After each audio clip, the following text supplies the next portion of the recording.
નમસ્કાર, આપ જોઈ રહ્યા છો સ્પાર્ક ટુડે ન્યૂઝ। પ્રાપ્ત વિગત અનુસાર વિદ્યાનગર સ્થિત ચારુતર વિદ્યા મંડળ સંચાલિત SM Patel college of home science ખાતે ગત વર્ષના ફેબ્રુઆરીમાં લેબ આસિસ્ટન્ટની ભરતી માટેની પ્રક્રિયા હાથ ધરવામાં આવ્યા બાદ ગત વર્ષે 2 તબક્કામાં સરકારી પ્રતિનિધિની હાજરીમાં લેખિત તથા પ્રેક્ટિકલ પરીક્ષા લેવામાં આવી હતી, જે બાદ મેરિટ જાહેર કરવામાં આવ્યું હતું અને મેરિટમાં આવેલ ઉમેદવારના પ્રમાણપત્રોની ચકાસણી કરવામાં આવ્યાના 7 મહિના બાદ સંસ્થા દ્વારા ભરતી રદ કરવામાં આવી નું જાહેર કરવામાં આવતા નોકરીની મહેચ્છા ધરાવતા ઉમેદવારની આશા પર પાણી ફરી વળતા સમગ્ર મામલે છબરડા થયાના પગલે વિસંગતતા ઊભી થતા માનીતા કે વહીવટી ખેલથી પસંદગી કરવાના કારણે ભરતી રદ કરવામાં આવીના આક્ષેપ ઊભા થતા સંસ્થા દ્વારા લૂલો બચાવ કરવામાં આવી રહ્યો હોય તેમ સરકારના નિયમના કારણે ભરતી રદ કરવામાં આવીના રાગ આલાપતા સવાલ એ ઉઠવા પામી રહ્યો છે કે જો સરકારના પ્રતિનિધિની ઉપસ્થિતિમાં પરીક્ષા પ્રક્રિયા હાથ ધરવામાં આવી તો સરકારના નિયમના છેદ કેવી રીતે? જો રાજ્યની અન્ય સંસ્થા ખાતે ભરતી નિયમો અંતર્ગત પરીક્ષા લઈ ભરતી કરવામાં આવે અને તે જ નિયમ મુજબ SM પટેલ ખાતેની ભરતી પરીક્ષા યોજાય તો એ ભરતી રદ કેવી રીતે ના સવાલ સાથે કંઈક તો ગરબડ છે ની આશંકા વ્યક્ત કરવામાં આવી રહ્યાનું જાણવા મળેલ છે। મારું નામ ડૉક્ટર ભાવના ચૌહાણ, હું SM Patel college of home સાયન્સમાં પ્રિન્સિપલ છું। જી, કોલેજમાં લેબ આસિસ્ટન્ટની ભરતીમાં ગેરરીતિ થઈ હોવાનો યુવરાજસિંહનો આક્ષેપ છે, એ બાબતે હું એમને આપને એટલું જણાવીશ કે બહુ ટ્રાન્સપેરન્સીથી બિલકુલ રૂલ્સ પ્રમાણે જ પરીક્ષા લેવામાં આવી છે અને એ પ્રમાણે જ એના રિઝલ્ટ ડિક્લેરેશન કરવામાં આવ્યું છે, એટલે એવું કંઈ અમે કર્યું નથી અને અપોઇન્ટમેન્ટ તો ગવર્મેન્ટ કરે। કેટલા કેન્ડિડેટ હતા અને કેટલી સીટો પર ભરતી કરવામાં આવી હતી? અમારે ત્યાં 2 કેન્ડિડેટ્સને એબ્સોર્બ કરવાની જગ્યા પડેલી હતી અને લગભગ એપ્રોક્સિમેટ 15 to 18 કેન્ડિડેટ્સ હતા અને 2 તબક્કામાં પરીક્ષા લેવામાં આવી અને સરકારી અધિકારીની હાજરીમાં અમારે પરીક્ષા લેવાની હોય તો એમની હાજરીમાં આપણે 2 પરીક્ષા લીધી, જે એક રિટર્ન પરીક્ષા 150 માર્ક્સની અને પછી ત્યારબાદ 2 દિવસ પછી પ્રેક્ટિકલ પરીક્ષા 75 માર્ક્સની, એમ કરીને કુલ 225 માર્ક્સની આપણે એક્ઝામિનેશન આ લેબ આસિસ્ટન્ટ માટે લીધી હતી। રદ કેમ કરવામાં આવ્યું? પાર્ડન? આ જે પરીક્ષા હતી એ રદ કેમ કરવામાં આવી?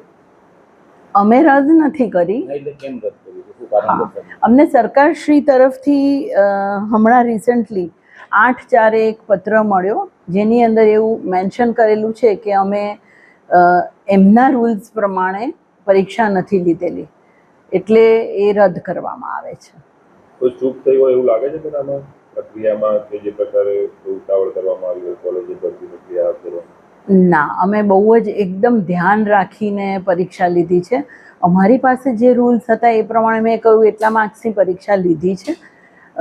2 કોલેજોએ સાથે લીધી હતી અને એકદમ ટ્રાન્સપેરન્સીથી કરી હતી, કારણ કે અમે ચારુતર વિદ્યા મંડળની અંદરમાં અમારી બંને સંસ્થા આવે અને એકદમ openly V believe in open system. Gujarat ગૌણ પસંદગી કરવાની શું ક્રાઇટેરિયા હતો? કઈ રીતે પરીક્ષા લેવાની હતી? અમારા પાસે જે રૂલ્સ છે એ પ્રમાણે અમારે તમને કહ્યું એ રીતે 150 માર્ક્સની થિયરી લેવાની હતી અને 75 માર્કની પ્રેક્ટિકલ પ્રોફિશન્સી। આગળના દિવસે 150ની થિયરી લેવાની હોય મલ્ટિપલ ચોઇસની અને 2 દિવસના ગાળા પછી પ્રેક્ટિકલ લીધી અને ત્યારબાદ એ બંનેના ટોટલ પ્રમાણે મેરિટ લિસ્ટ બને અને એ આપણે વેબસાઇટ ઉપર ડિસ્પ્લે કર્યું। યુવરાજસિંહે જે આક્ષેપ લગાવ્યા છે એ વિશે શું કહેવામાં? હું એવું માનું છું કે એ આક્ષેપ અમારી ઉપર છે is not actually a right allegation, because અમે લોકોએ ખરેખર એકદમ વ્યવસ્થિત રીતે પરીક્ષા લીધી છે। બધા જ રૂલ્સ અમારી પાસે હતા એ બધા જ ફોલો કર્યા છે અને અમારો કોઈ એવો ભાવ છે જ નહીં કે અમે કોઈને અન્યાય કરીએ। અમે બિલકુલ ન્યાયમાં જ માનીએ છીએ અને જે કેન્ડિડેટ લેવાયું છે તો અહીંયા મારી ત્યાં ભણેલું છોકરું છે, તો in fact we are very happy that our child has been absorb, એટલે એવું કશું જ એની પાછળ અમારો કોઈ ઇન્ટેન્શન નથી। વી આર વેરી ફેર। જો રૂલ્સ પ્રમાણે લેવામાં આવ્યું તો સમગ્ર વિવાદ કેમ સર્જાયો?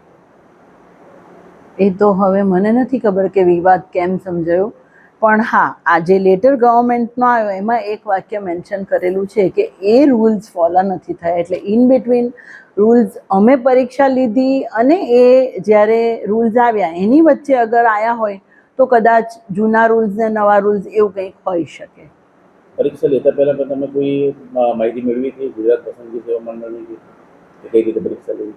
જી, અમારી પાસે એના રૂલ્સ બી આવેલા છે. અમે સરકારી પ્રતિનિધિશ્રી સાથે તે પણ એની ચર્ચા કરી લીધી હતી. એમણે અમને ગાઈડન્સ આપ્યું એ પ્રમાણે completely whatever rules we had on paper we have followed that and taken accordingly.